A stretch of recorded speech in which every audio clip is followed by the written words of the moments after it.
You ever notice that God's math never makes sense to humans? He says, the last shall be the first.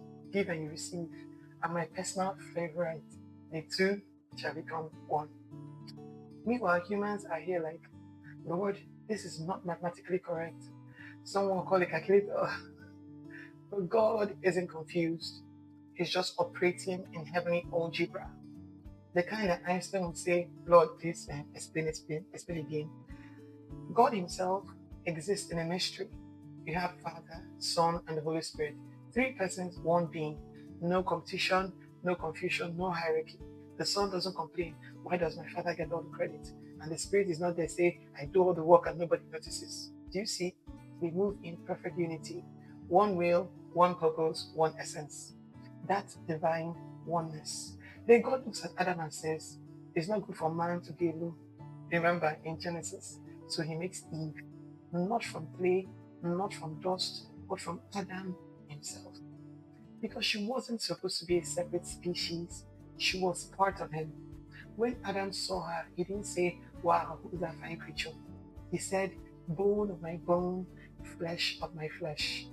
So what this means exactly is that he's saying, that's me, but with better hair and fine gettings. So, and God also said, therefore a man shall leave his father and mother and be joined to his wife, and the two shall become one. Now here's the wild part.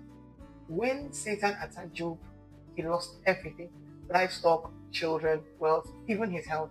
But one person was untouched. Who? His wife. Now the question is why? Because in God's eyes, they're one flesh. If Satan had touched her, it would have been double punishment. You can't strike half of one. In God's eyes, hurting Job's wife would have been the same as hurting Job twice. So it means that when God looks at a couple, He doesn't see Mr. and Mrs. He sees one entity, one team, one heartbeat, one purpose. So they are no longer two, but one flesh. Therefore, what God has joined together, let no man separate. You don't go to God saying, Lord, deal with this, my husband, because he's like, if I deal with him, I'm also dealing with you. You get? Because you're the same. So when you pray in unity, heaven hears one voice. Even two mouths are moving. That's divine surround sound. Get it?